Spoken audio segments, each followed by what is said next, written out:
Hey everybody, in this video I will be discussing a trip that Rachel and I took in 2015 to climb one of the most obscure Wyoming 13,000 foot peaks. It's Knife Point Mountain.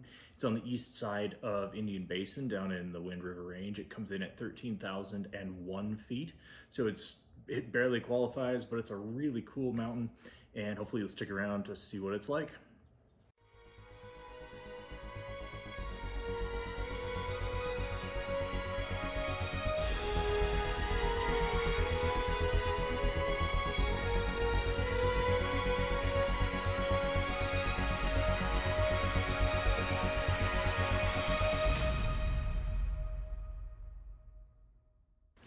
This was Rachel's second trip into the winds with me, and we were coming back to a really similar spot. We did Jackson Peak the year before, and Knife Point is a very cool site from Jackson.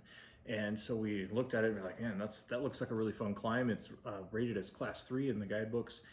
And part of the route involves climbing up a glacier. So it was our first time with crampons, and it was just a really neat trip. Those glaciers on the north side of Ellingwood Peak are rapidly disappearing. They'll be gone in another 20 years probably. So it's kind of a bittersweet thing to get to see them, but I'm glad we did. So a climb of Knife Point Mountain starts at the Elkhart Park trailhead, as do most of the climbs in the middle of the Wind River Range, Gannett Peak, Fremont Peak, Indian Basin peaks. It's just the easiest access and the really nice trail. The trailhead itself, if you've never been there, is generally packed, especially on weekends during the summer. You'll find upwards of 100 cars there. It's often difficult to find a parking spot, but really easy to get to. It's paved road all the way there. And then the trail itself kind of heads a little bit to the southeast and then takes a northward turn. And then after about 4.5 to 5 miles, finds your way to Photographer's Point, where there's really good views of the big peaks of the winds. This first day that we were doing it, we went all the way to Seneca Lake. Generally I camp at Hobbs Lake because there's a really nice water source that comes down from Seneca Lake, but we decided to try and go a little farther this time, so we filled up at that water source and then hauled a ton of water up the 400 feet to Seneca Lake. It was definitely exhausting. I've never done it that way since, so I wouldn't recommend it. There's not really great water at Seneca Lake unless you want to filter lake water. I generally try and find something that's running just because it tastes so much better. So the first night was spent there just kind of overlooking the lake. It was a beautiful night.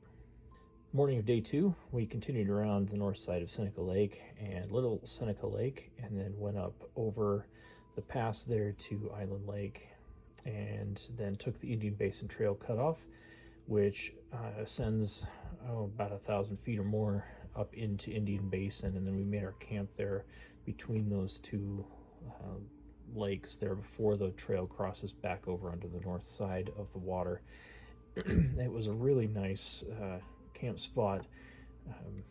And then the following morning, it doesn't look like a very long way, but it took a long time because it's all off trail. The long skinny lake there in the middle of the picture is beautiful. It's this really nice green color. And then we ascended the Harrower Glacier with crampons. There are also routes, I believe, up Knife Point, up some of the gullies kind of on the southwest of the peak, but they looked really loose, and we decided to try and continue around kind of to the southeast side of the peak, and we were able to gain the saddle there and then had pretty easy going. I think the other route would go, but it would definitely be a little bit looser, but it is more direct. So we came down the same way that we ascended, and then packed up camp and headed out to camp at Island Lake, and then we were out by midday on day 4. So from Seneca Lake, you can see here the sun setting on Fremont and Jackson peaks. It's just an absolutely beautiful sight. Good evening. It's evening 1 of our adventure. There's Rachel and the tent. We just ate dinner. We have a fairly decent view. Fremont and Jackson peaks. We climbed that one 2 years ago. Really nice view out over Seneca Lake. And that right there is Ellingwood Peak. And then that is Knife Point Mountain, which we're going for on Friday. So, what do you think of the first day? It was hard, 10 miles. It was a good time. but not as hard as I expected. Yeah, so we are out for the night. Second morning, this is rounding Little Seneca Lake, and we're making it up to the pass from where you can start to look down on Island Lake and see to the left of Fremont Peak, which is the big peak in the middle there. You can see Mount Helen with the snow up near the summit, and then the farthest left snowfield you can see is just below Mount Woodrow Wilson, and then Titcomb Basin lies in between those two peaks. It's kind of hidden from view. And this is approaching the Indian Basin turnoff. And then once up in Indian Basin, you get a spectacular view of Harrower Peak, which is known by most mountaineers as Ellingwood, and it's named after the climber who was the first to summit all of the Colorado 14ers. And so for the rest of this video, I will be calling it Ellingwood because that's what I know it as. And it's one of my favorite mountains in the world. Beautiful look at Fremont on the left and Jackson Peaks. Jackson we had done the year prior to this. Nice class 2 climb. We found a really nice camp spot up there, and then we had these beautiful thunderstorms that rolled in the afternoon. It was good to get to camp somewhat early because they definitely rocked and rolled us for a little while. We're kind of just hanging out. Got some fairly decent views out here. Fremont Peak, Jackson Peak. You can see Knife Point over there. Ellingwood, and a really cool looking thunderstorm that's going to hit us fairly shortly. So, it's a very nice camp spot. What did you have to say about today? Nothing really. My shoulders hurt. Her shoulders hurt. Yeah. You want to show the camera your shoulders? Yeah. It's been a long few days with the pack. It's only been 2 days. It's been a long couple of days. So tomorrow morning we climb, and we're excited about doing it. Hopefully all the thunderstorms are done by the time we get up in the morning. So. Bye. On the third morning, this is our off-trail approach getting to Knife Point. You can actually see Knife Point. It's kind of the sharp, pointy summit near the left side of the picture. Ellingwood again is on the right.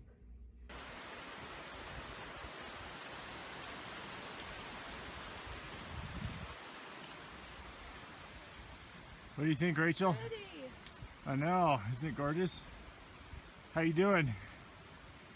It's really hard to breathe.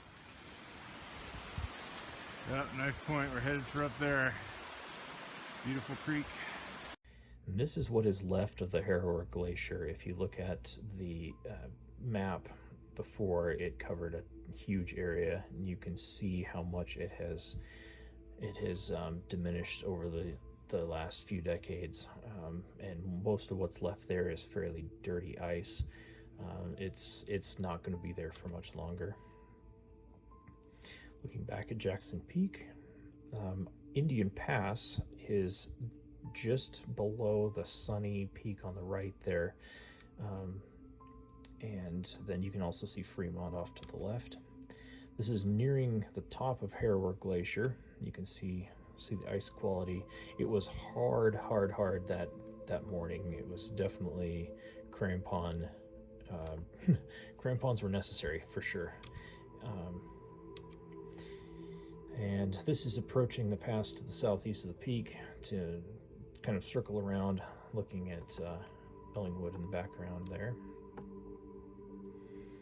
And these are the peaks off to the east side of Knife Point. Once you get to the very top, there's this interesting bighorn sheep skull that's up there, and I have no idea if animal died near the summit or if someone was actually crazy enough to bring it up there. It's the class 3 moves are definitely up near the top, and the exposure off the side was such that I was only comfortable sitting on top. I was worried if I stood I would get blown off. Here's a video of Rachel descending from the summit of Knife Point Peak, which was a long freaking morning. Absolutely brutal. It took us 4.5 hours to go about 2 miles. Of course, it ended up being longer distance-wise after we got over the mountain, but what do you think? Pretty cool. Yeah, some decent shots around here. The walls of Knife Point. Looking down on the brown cliffs, down the cirque of the towers, you can see Wind River Peak in the very distance. So, time to go down.